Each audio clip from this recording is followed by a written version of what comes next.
is that you appeal to, well, God bringing good out of the situation. And you rejected this idea that, well, the Molinist has to adopt the best of all possible world scenario. But within those worlds in which, and God knows the counterfactuals of freedom, that God can bring about certain good, is God obligated to bring about the greatest good? And so it's more specific for you than it is for you, Phil. Yeah. Again, I think it's quite plausible to think that there normally is no greatest good God can bring about. That normally there are different directions in which he could go, different things he could directly cause, different things he could permit, each of which would lead to lots of different consequences, and let's assume lots of them very good consequences. I don't see any reason to think that there's going to be any one of those which is sort of the best. I mean, I think it's reasonable to think that God is going to be allowing evils, permitting them to take place because of some connection they have with some good coming about. But I don't think it leads to anything like, he has to calculate what's the greatest good, and that's why he decides to do what he's doing. I think that your insight is correct. I mean, I agree that you don't have to think that there is a single best feasible world. But you do, I mean, you said this morning, somehow goodness will come out of this Cuthbert's purchase of the iguana. Well, substitute the first 100 horrors that you read about in the newspaper, somehow goodness will come out of this. I think the credibility becomes strained when you try to think about terrible evils in this way. I have argued that in fact God, there are reasons why we should not say that God has to maximize good, that there always has to be a greater good resulting from a particular evil. And I'm not committed to that, but I think the Molinist is very hard put to avoid being committed to it. So, and to me, that's something that makes the open view more credible, because you don't have to have this, you don't have to strain to imagine, well, what could be the greater good? And this is where we get the idea of the goods that are beyond our ken, that we have no comprehension of whatsoever, which I think is a sort of desperate move.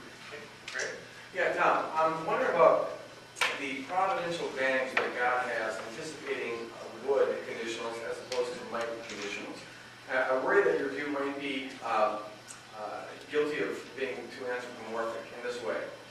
The difference between God anticipating a wood that he's certain of and a might that he's not certain of, it seems to me breaks down to there's more mights than there are woods. And so he could be more prepared for a wood than he would a might.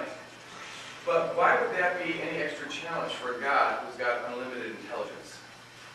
We human beings are less prepared for mights than we are for woods or wills, because we have a limited amount of intelligence that we have to spread thin to cover them. So we can't be as prepared. But if God has unlimited intelligence, then he could anticipate each and every one of the might conditionals as though it was a certainty. From all eternity, he's been looking at that might as though it had to happen, has a plan in place to respond positively to it, to bring good out of it, insofar as that's possible. And so it seems to me that there's no functional difference between, for a God of infinite intelligence, or unlimited intelligence, there's no functional difference between anticipating a wood and a might. Could you respond to that? Yeah. I mean, the view seems to be there that it sounds like God can have all, even if he doesn't have middle knowledge, he can have all of these contingency plans. It's sort of like, if things go this way, I'll do that. If they go this other way, I'll do that. And you keep on just branching out. So that God is continually sort of shifting from one plan to another. So, he's at plan 827, 954, 850, and so on, and then shifts to the next one. The problem from the classical theist perspective with that is simply that, it could be that things keep turning out in a rotten sort of way. Some of these contingency plans are going to be plans for what do I do if things don't work out? I'm trying, let's say, to convert the sinner. Okay, so I'll give him this grace or lead him to meet this person. Maybe that will help. I know the probabilities, let's say, if I'm an open theist, so I do that. I give him this grace, I lead him to to meet this person, and it doesn't help. Sure. For very surprising reasons, it Okay. just makes him a more committed atheist. Things Right. get worse because of what happened there. There's no reason why things couldn't continually get worse. You can imagine a world in which things just are really, really rotten. Even if they're not like that, they could be largely rotten. Okay. They could be such that, it's very hard for God to be achieving his ends if all he has is this whole slew of contingency plans and he's jumping from one to the next. But don't you have the exact same problem with regard to feasible worlds? I mean, there's no guarantee of God looking at the feasible worlds that things are going to work out just right. He might go to this recalcitrant sinner, and even after all the grace and all the possible worlds, he has this transworld depravity, and so God's plans can fail. In the same way, it's just that in your view, they all fail before the world begins, where in our view, they fail as the world unfolds.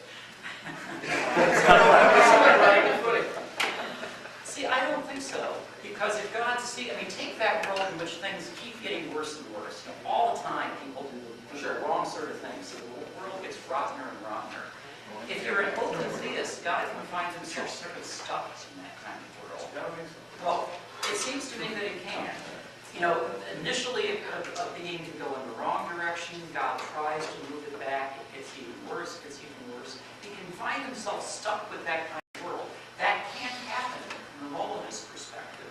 God would see what would result if he gave that person that grace or led him to meet this person.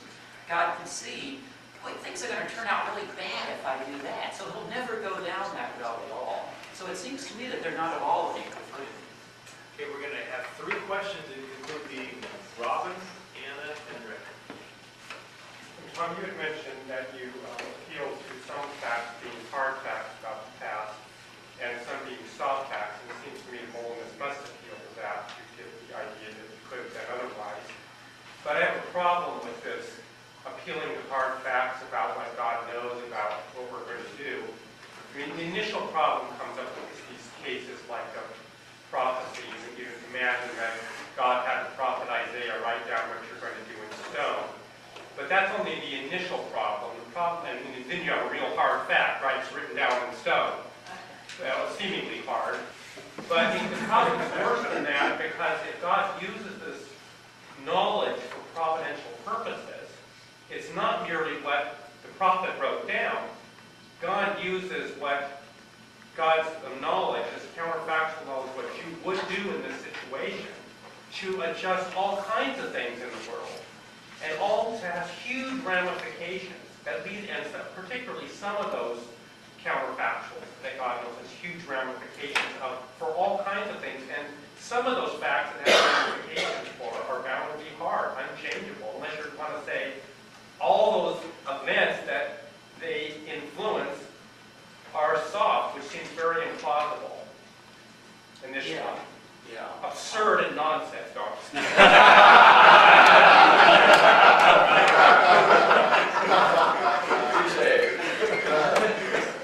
Yeah, so it seems like the question is, with regard to these counterfactuals, given that God has already used them, and he's deciding what to do, does it follow that they are hard facts? And it seems to me that the Molinist is going to answer no, they're not hard facts. Is there something I can do such that if I were to do it, God never would have known that counterfactual? Yes.